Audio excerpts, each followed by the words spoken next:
Okay बच्चों, exam में एक नई साजिश की एग्जामिनर ने hollow metallic sphere of radius 5 centimetre is charged such that potential on it surface is 10 volt.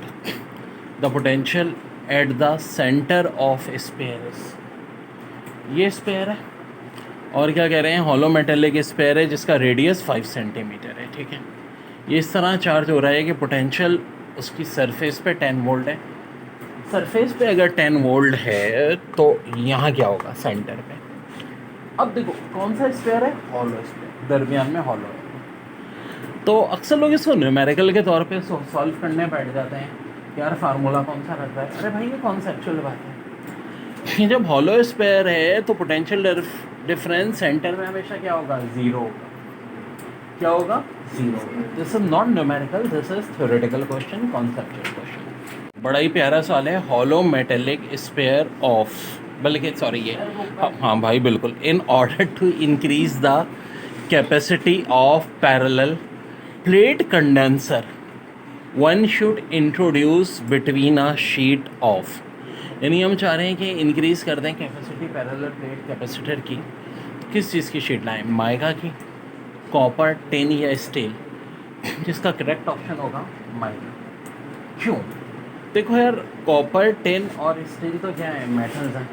Metal की शीट कभी नहीं लाते। डाइलेक्ट्रिक कांस्टेंट हमेशा क्या होता है, नॉन मेटल होता है। रबड़ हो सकता है, गिलास प्लेट हो सकती है, ठीक है जी, ऑयल हो सकता है। यहाँ पे क्या होगा, माइका वाले metal sphere of 100 millimetre radius has charge of 9 × 10⁻⁹ coulomb. What is potential at its surface. इसका फार्मूला हो जाएगा V = KQ/R। K की वैल्यू 9 × 10⁻⁹, Q 4 × 10⁻⁹ ऑलरेडी दिया हुआ है चार्जिंग होने, और 100 मिलीमीटर है तो 1000 से डिवाइड करेंगे। अब देखो ये 10⁻9 - 9 तो आपस में मर जाएगी। यहाँ से बचा 9, यहाँ से क्या बचेगा, हाँ जी 1/10 होता है 0.1, और यहाँ से बचा 4। 9 को 0.1 से डिवाइड करेंगे 90, 94 से 360 वोल्ट। ठीक है बच्चों, थोड़ी 6 MCQs है। क्वांटिटी माइनस डेल V/डेल R, ये क्या कहलाती है, पोटेंशियल ग्रेडियंट। और एक और बड़ी अच्छी MCQs है, work in bringing a unit positive charge from infinity to certain point keeping unit in equilibrium is called absolute electric potential. ठीक है जो पास पेपर की इंशाल्लाह सारी MCQs ही करनी है हमने। Absolute potential at a point is work per unit charge when a test charge is move from point at infinity to point under consideration. बड़ा अच्छा पॉइंट है कि जो एब्सोल्यूट पोटेंशियल होता है एट अ पॉइंट, वो क्या होता है, work per unit charge when test charge is move from point at infinity to point at under consideration. एक इन्फिनिटी से पॉइंट आ रहा है पॉइंट ऑफ अंडर कंसिडरेशन में, तो ये हमारा कहलाता है एब्सोल्यूट पोटेंशियल। वेल अभी शुरू में थ्योरेटिकल बातें, बाद में बड़े मज़े के टॉपिक नहीं है इसमें। अब देखिए वोल्टेज का एक फार्मूला था, हमने W/Q भी बताया था। वोल्टेज का एक फार्मूला KQ/R भी होता है, और K हमें पता है अच्छी तरह किसके बराबर होता है, 1/4πε0। तो एक फार्मूला 1/4πε0 QR भी होता है। जनाब एक बात ध्यान में रखिएगा कि ये दोनों रिजल्ट बहुत इंपॉर्टेंट है। Electric field intensity due to infinite sheet of charge और electric field intensity between two oppositely charge, इन पे न्यूमेरिकल भी ठीक ठाक आते हैं। थ्योरेटिकल MCQs भी आ सकती है और न्यूमेरिकल भी आ सकते हैं। थैंक्स। बड़ा प्यारा सवाल है पास पेपर का, dielectric strength of certain metal is 10⁶ volt पर metre. The breakdown voltage to be applied across a 1 millimeter thick specimen is। अब ये सारे ऑप्शन दिए हैं, तो देखो ब्रेकडाउन वोल्टेज का फार्मूला होता है dielectric constant multiply by thickness. Dielectric constant कितना दिया है, 10⁻6 वोल्ट पर मीटर। थिकनेस जनाब 1 मिलीमीटर, मिलीमीटर का लब है 10⁻3। 10⁻6 को जब 10⁻3 से मल्टीप्लाई करोगे तो आंसर क्या आ जाएगा, 10⁻3 वोल्टेज। देखिए बड़ा अच्छा सवाल है, two identical capacitor are connected first in series and then in parallel to same source, ratio of energy of system will be। बात हो रही है आइडेंटिकल कैपेसिटर है connected first in series and then in parallel to the same source, ratio of energy of system will be. Capacitance in series और capacitance in parallel. ठीक है जी, कितनी है? 2 है। तो देखो कैपेसिटेंस इन सीरीज और पैरेलल का रेशो होता है 1:n²। 2 है तो 1:2², यानी कि 1:4। ये हमारा आंसर हो जाएगा। अब एक चीज़ का ख्याल रखो कि वर्डिंग देखो, पहले सीरीज़ में कह रहे हैं पैरेलल में, पहले सीरीज़ में कह रहे हैं बाद में पैरेलल में, तो 1:n²। अगर ये उल्टा कहते, पहले वर्ड पैरेलल लिखा होता बाद में सीरीज़, बात हुई है वैसे। ठीक है, पूछने का अंदाज जैसे होगा उस हिसाब से हम आंसर देते हैं। अच्छा एमसीक्यू से, Gaussian law can be use to find electric field intensity. Gaussian law can be use to find electric field intensity. Part 1 में charge enclose in a sphere, charge enclose in a sphere. Part 2 में charge on an infinite sheet, charge on an infinite sheet. और एक part है charge place between two opposite charge surface. तो डेयर पास paper का आया हुआ सवाल है, Gaussian laws can be use to find electric field intensity. और ऑप्शन है charge enclose in a sphere, बिल्कुल सही है। चार्ज ऑन इनफाइनाइट चार्ज, ये भी सही है। और charge plate between two oppositely charge surface, ये भी सही है। तो इसका आंसर है ऑल ऑफ अबव। ठीक है, बड़ी अच्छी एमसीक्यूज आई थी पास पेपर में। द टोटल आउटवर्ड फ्लक्स, ठीक है, over any closed hypothetical surface called dash is equal to the total charge enclosed divided by epsilon naught irrespective of the way in which the charge is distributed। अब कौन सी surface, क्या coulomb surface, Gaussian surface, Newton surface, ohm surface? तो भाई close hypothetical surface क्या होती है? Gaussian surface. और ये गॉसियन लॉ ही पूरा एक्सप्लेन किया हुआ इन्होंने। ठीक है, ठीक है, बड़ी अच्छी एमसीक्यूज है। 3 identical capacitor are connected first in series and then in parallel to the same source, the ratio of energy of system will be। तो कह रहे हैं first connected in series and then in parallel. तो capacitor ने in series पहले लिखा है या बाद में पहले लिखा है, इससे बहुत फर्क पड़ता है वर्डिंग से। सीरीज की अगर 1 होगी तो पैरेलल की उससे n² टाइम ज़्यादा होगी।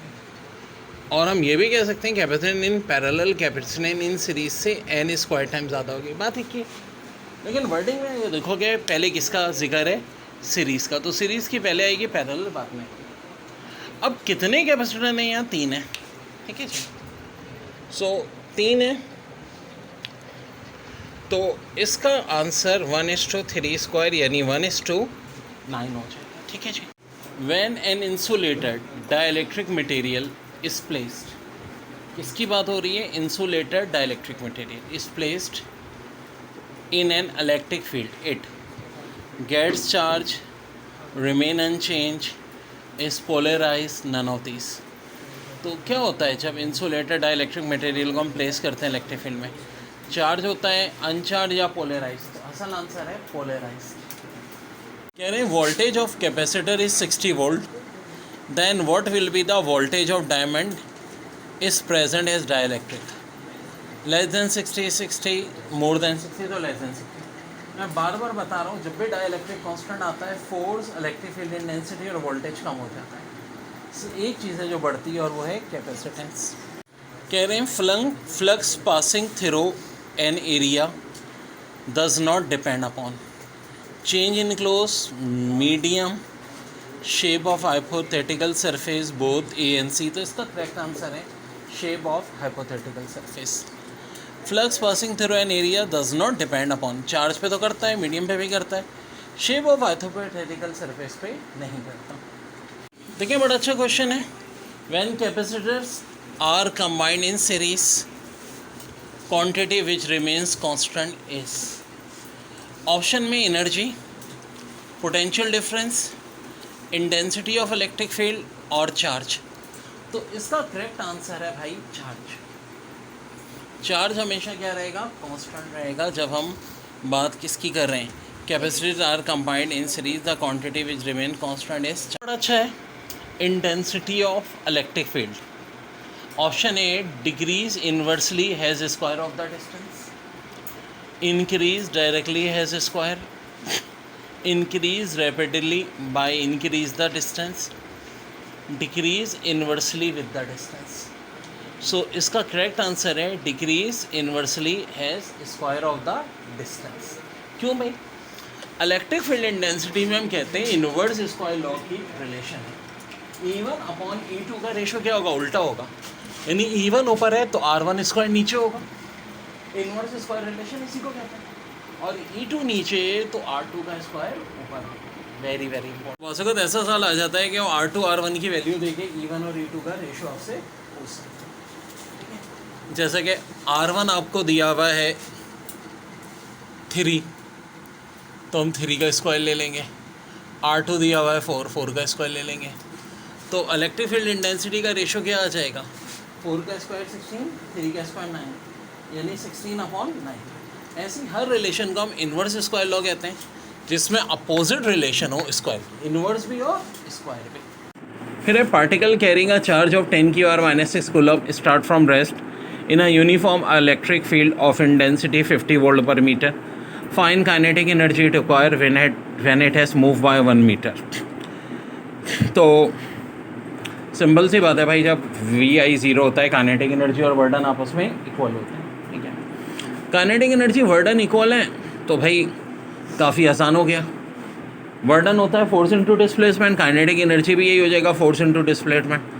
आखिरकार फोर्स क्या होती है? फोर्स होती है charge into electric field intensity. Charge दिया है 10⁻⁻6 और E दिया है 50, मल्टीप्लाई किया 5 × 10⁻⁵, ये आ गई हमारी फोर्स। फोर्स को डिस्प्लेसमेंट 1 मीटर से मल्टीप्लाई कर दो, आंसर आ जाएगा 5 × 10⁻⁵। There is an electric field E along x direction if the work done in moving a charge 0.1 coulomb through a distance 2 meter along a line making an angle 60 degree with the x-axis is 6 joule. The value of E is। यार देखो बात सुनो, वर्डन दिया हुआ है, electric field intensity दी हुई है, charge कितना दिया है? 0.1 कॉलम। और क्या दिया है? डिस्टेंस, जिसे डी या एस से जाहिर कर सकते हैं। कितना दिया है मेरे भाइयों? 2 मीटर और थीटा 60 डिग्री। मेरे बनाए हुए कुछ अपने फार्मूलों में से एक बड़ा अहम फार्मूला है W = EQ DIS, एक ही बात है, cos थीटा। ये हज़ारों अल्हम्दुलिल्लाह फार्मूले बनाए हुए बच्चों आप लोगों के खातिर। और W की जगह 6, E वैसे ये 0.1। देखो cos 60 भी हाफ होता है, 2 और हाफ कैंसिल, 0.1 को उधर ले जाके 6 से डिवाइड कर दो, आंसर 60 न्यूटन पर कूलम। अच्छी MCQ थी। Charge of mass 9.6 gram stationary on a vertical electric field 1000 kilo newton पर coulomb. The number of fundamental quantum of charges carried by it is. तो जी बड़ा प्यारा सवाल है। क्या दिया हुआ है? Mass 9.6 gram on a vertical electric field 1000 kilo newton पर coulomb. The number of fundamental quantum of charges carried by it is. क्या 9.6 हमारा हो गया? ये फार्मूला होता है Q = mg/E। M 9.6 है, ग्राम में तो 1000 से डिवाइड, जी उनकी मेहरबानी 10 दिया था उन्होंने। ये क्या दी है? 1000 kg न्यूटन पर कूलम।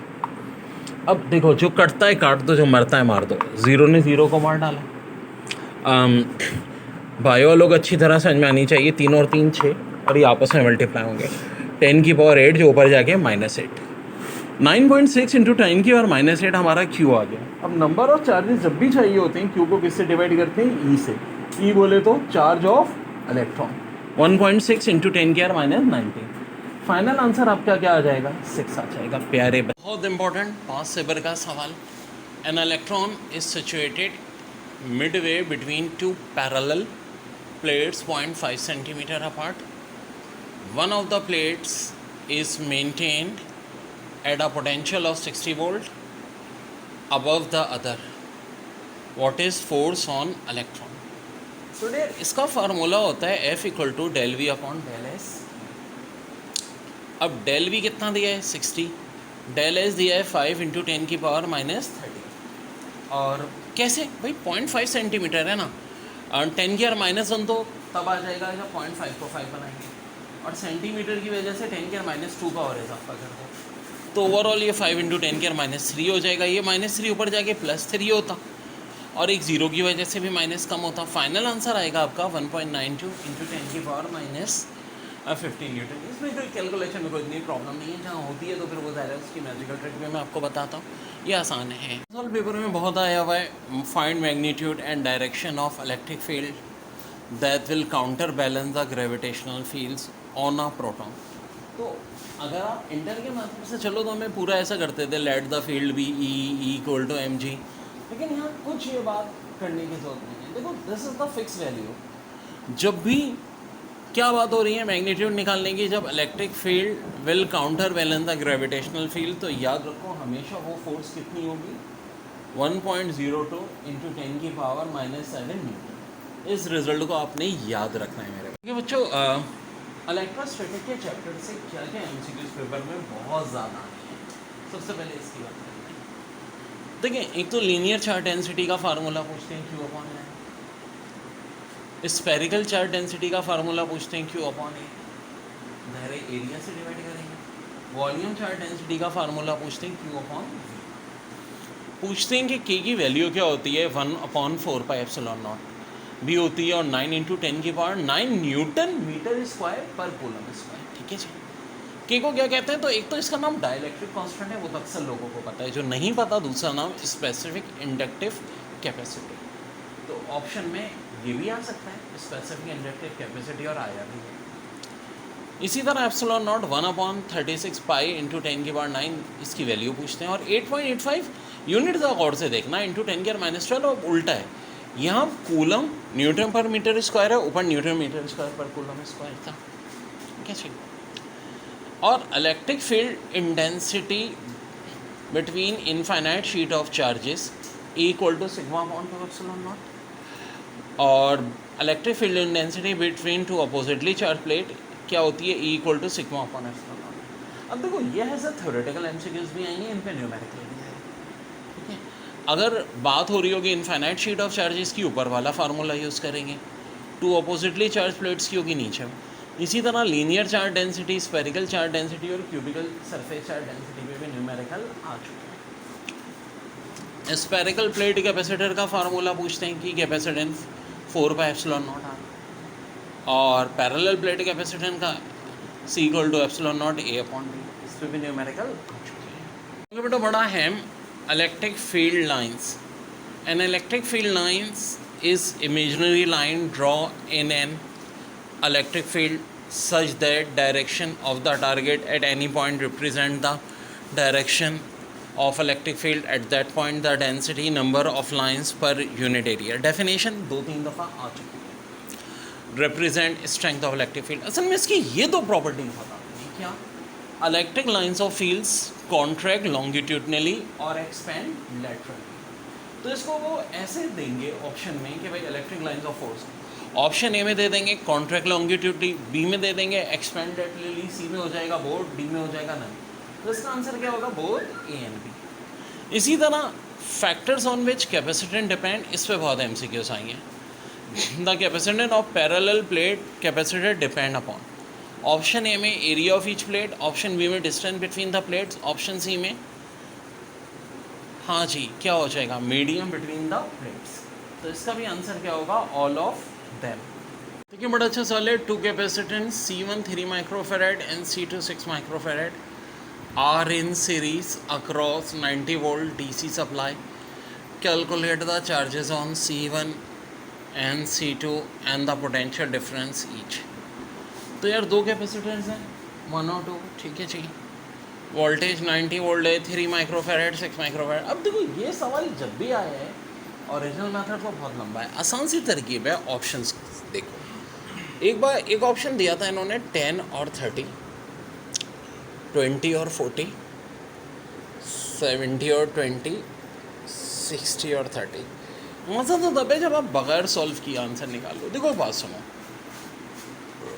टोटल वोल्ट है 90, इसका मतलब है आंसर में ऑप्शन का सब 90 आना चाहिए। तो ऑप्शन ए और बी तो धुल फिटते हैं, सी और डी में से कोई एक हो सकता है। दूसरी बात कैपेसिटेंस 3 और 6 माइक्रोफेरेड है, 3 और 6 माइक्रोफेरेड का मतलब है रेशो 1:2, यानी कि ऑप्शन का रेशो 1:2 होना चाहिए। वेल ना यहाँ 1:2 रेशो है, ना यहाँ 1:2 है। यहाँ 1:2 तो रेशो आ रहा है, लेकिन सम 90 नहीं आ रहा। तो दोनों शराइत पे कौन उतर रहा है भाई? ये उतर रहा है, यही हमारा आंसर होगा। तो एफटी में ऐसे। तो जनाब जनाब जनाब सवाल आखिर है क्या? Hollow metallic sphere of radius 5 centimeter is charged such that potential on its surface is 10 volt. The potential at the center of sphere. जनाब सेंटर ऑफ स्फीयर पे क्या होगा? तो अक्सर लोग इसको न्यूमेरिकल के तौर पे करने बैठ जाते हैं। भाई ये कॉन्सेप्ट की बात है। हॉलो मेटालिक स्फीयर जब होगा तो उसका पोटेंशियल सेंटर पे हमेशा 0 होगा।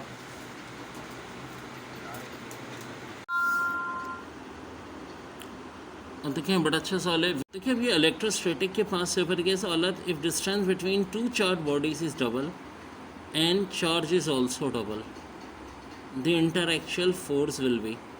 देखो चार्ज डबल होने का मतलब है ऊपर 2 2 ज़ा, डिस्टेंस डबल होने का मतलब है नीचे 2 का स्क्वायर, तो अनचेंज आ जाएगा।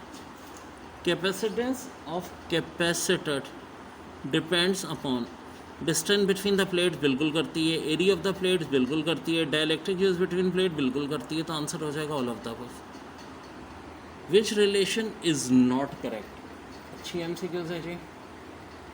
तो एम्पेयर इक्वल टू कूलम पर सेकेंड, ये तो होती है जी। वोल्ट इक्वल टू कूलम पर सेकेंड, ये नहीं होती जी, तो ये इनकरेक्ट है।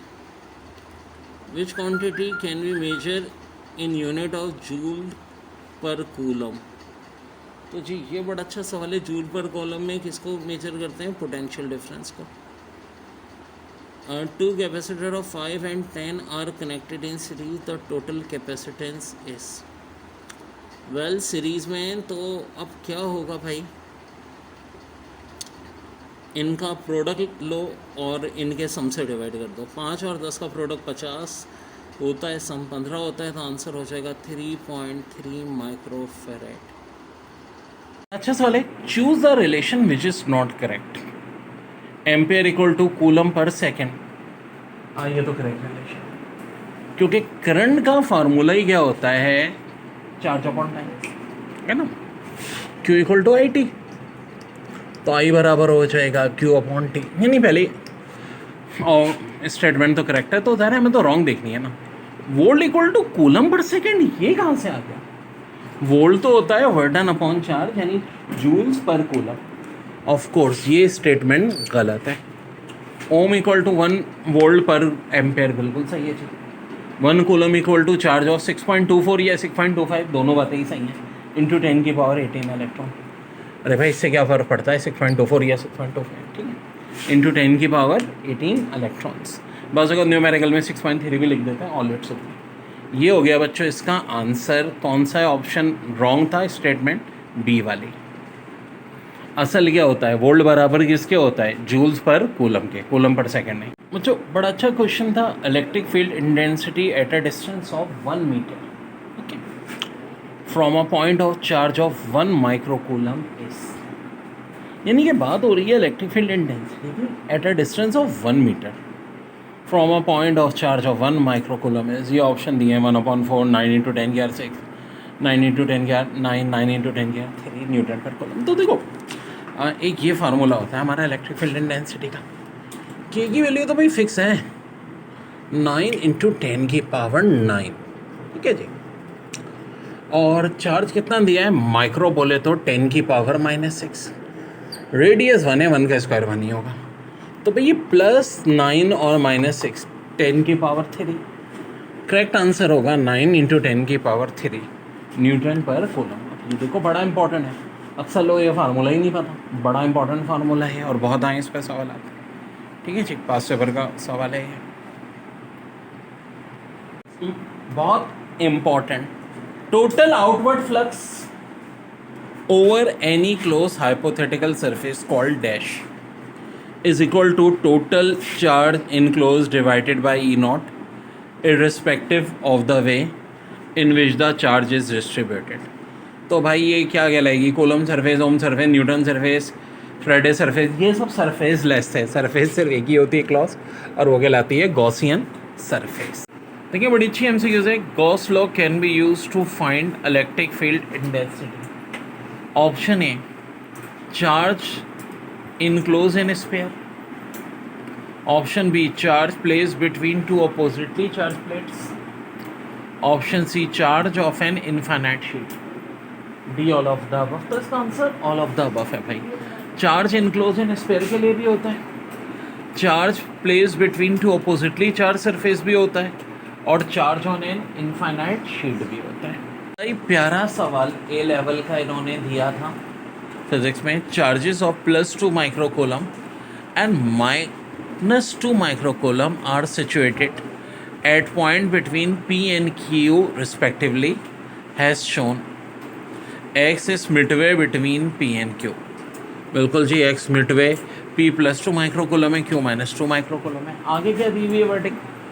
Which of following correctly describes the electric field and the electric potential at point X electric. अब ये ऑप्शन दिए मैं, ऑप्शन ए में है electric field towards Q, electric potential 0। और देखो यही आंसर होगा, क्योंकि हमेशा higher to lower potential move हो रहा होता है, तो इसको मूव टूवर्ड्स Q होना चाहिए P से।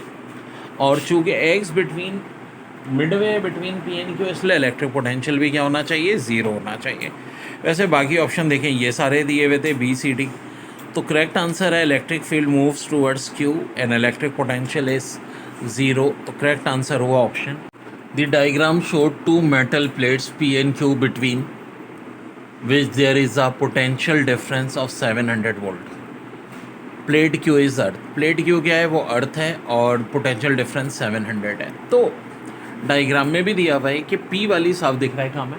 -700 वोल्ट है, 700 वोल्ट का फ़र्क है ना। और जो डिस्टेंस है वो बिटवीन द प्लेट 5 मिलीमीटर है। कह रहे what is the magnitude and direction of the electric field at point. और भाई ये सारे के सारे ऑप्शंस दिए हमें। तो भाई इलेक्ट्रिक फील्ड के एक फार्मूला तो होता है फोर्स पर यूनिट चार्ज, एक होता है पोटेंशियल डिफरेंस अपॉन डिस्टेंस। अब मिलीमीटर है तो मीटर में कन्वर्ट करना है, तो 5 × 10⁻³ होगी। ये -3 ऊपर जाके 3 और 2 5 0 1.4 × 10⁵। और हाई टू लो पोटेंशियल जाना है, ठीक है। तो इसका मतलब डायरेक्शन होगी फ्रॉम Q to P। आए ऑप्शन में देखते हैं कौन सा है जो हमारा यही है, सी वाला। 1.4 × 10⁵ न्यूटन पर coulomb from Q towards P। बिल्कुल जनाब। अच्छा एक बात याद रखो, इलेक्ट्रिक फील्ड इंटेंसिटी का एक यूनिट वोल्ट पर मीटर भी होता है और न्यूटन पर कूलम भी होता है, तो दोनों करेक्ट है। तो करेक्ट आंसर हो गया ऑप्शन सी पे प्यारे। Electric field strength is defined as force per unit positive charge on a small test charge. Why is it necessary for the test charge to be small? Option A, so that the test charge does not distort the electric field. Correct answer यही है। अच्छा बाकी option भी देख लेते हैं। So that the force on the test charge is small. No जी, इससे कोई ताल्लुक नहीं है। So that the test charge does not create any force on nearby charges. So that the Coulomb's law for point charge is obeyed। तो correct answer था option A. मैंने पूछा क्या था, एक बार फिर देख लें। Electric field strength is defined as force per unit positive charge on a small test tube. Why it is necessary for test charge to be small. तो करेक्ट आंसर है so that the test charge does not distort the electric. In a uniform electric field a charge of 3 coulomb, कितना charge? 3 coulomb, experience of force of 300 Newton. The potential difference between 2 points 1 centimeter apart along the electric lines of force will be। तो potential difference पूछ रहे हैं। अब दिया हुआ क्या है भाई? 3 कूलम है और distance between charges 1 centimetre, force 300 Newton. अब आखिर कौन कौन से फार्मूले हैं पोटेंशियल डिफरेंस के? एक तो होता है W/Q, और एक होता है force multiply by distance upon charge. तो साफ लिख रहा है ये वाला मेरे काम का है। अब फोर्स कितनी है बच्चों? 3000 चाचा न्यूटन, और लेंथ है 1 सेंटीमीटर, यानी कि हो जाएगी 10⁻²। चार्ज कितना है? 3 कूलम, ये -2 और ये 2 0 कैंसिल। 30/3 क्या होता है? 10। Answer 10 volt. Answer 10 is correct. अरे यार, फ्रेड और कैपेसिटेंस की रिलेशन पूछ रहे हैं, अभी तो इनकी तो कोई रिलेशन ही नहीं है, तो आंसर हो जाएगा none of the above. Electric field and density of distance of 1 metre from point charge of 1 microcoulomb is. यार ये ज़रा खुद करना, ठीक है ना हो तो बताना। Unit of electric intensity is Newton पर कूलम। यूनिट ऑफ कंडक्टेंस इनमें से जो दिए हैं, क्योंकि हेनरी का तो कंसिडर ही नहीं है, तो MHO। Capacitance depend upon density of wire, resistance of wire, thickness of wire, तो इसका आंसर है all of above. Two capacitors of capacitance C1 and C2 are connected in parallel. देखो बड़ी अहम MCQs है। If a charge Q is given to assembly it get shared, ज़ाहिर होना चाहिए। The ratio of the charge on capacitor C1 to the charge on capacitor C2 is given bye, क्या C1/2, क्या C2/C1, क्या C1² या C2/C1²। तो correct answer होगा C2/C1। Two conductors of capacitor 1 microfarad and 2 microfarad are charge to 200 volt and 300 volt respectively and then connected by wire. The final potential of connected system V equal to V1 C1 plus V2 C2 divided by C1 plus C2। V1 200 है, C1 1 है, V2 300 है, C2 2 है।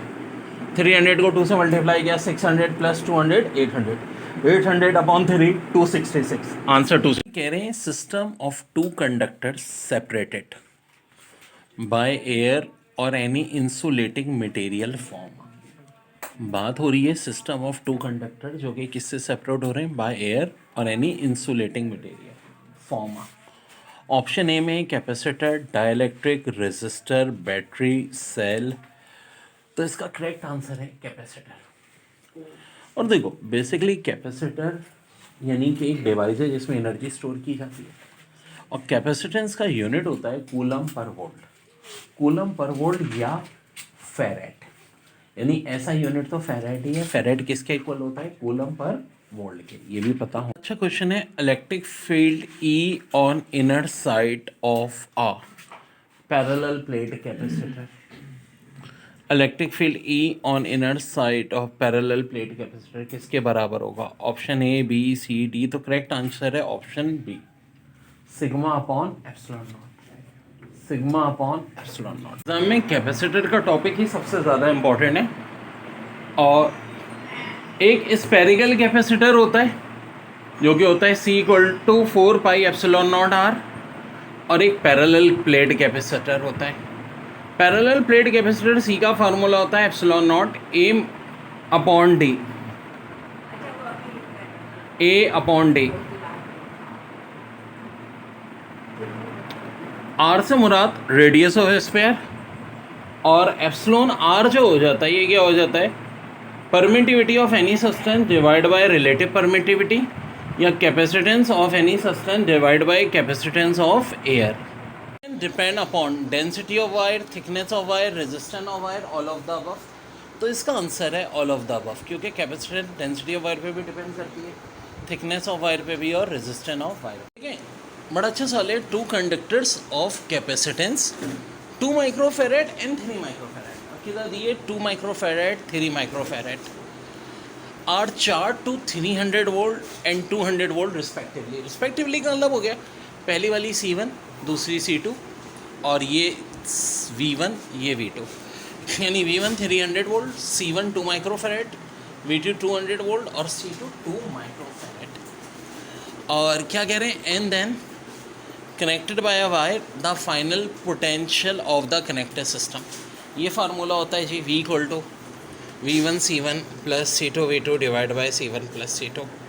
तो भाई देखो 300 को 2 से multiply करो 600, 200 को 3 से मल्टीप्लाई करो 600, 2 + 3 5, 1200 को डिवाइड किया 5 से, तो 1.5 5 से डिवाइड करेंगे जब इसको, तो फाइनल आंसर आ जाएगा 240। ठीक है, बड़ा अच्छा सवाल है। Two conductor of capacitance 1 microfarad and 2 microfarad are change to 200 volt and 100 volt respectively, and then connected by a wire. The final potential of connected system is, so V बराबर होगा V1 C1 plus C2 V2 divide by V1 plus V2 C1 plus C2. Basically maths में arithmetic mean का formula समझा जाता है. सो dare कुछ नहीं करना हमने. V1 मेरा 200 है, C1 1 है. 200 को आप 1 से मल्टीप्लाई कर दीजिए प्लस, हाँ जी, C2 आपका कितना हो जाएगा, 2 हो जाएगा, और V2 100 हो जाएगा. 100 और 2 का मल्टीप्लिकेशन भी ऑफ कोर्स 200 होता है.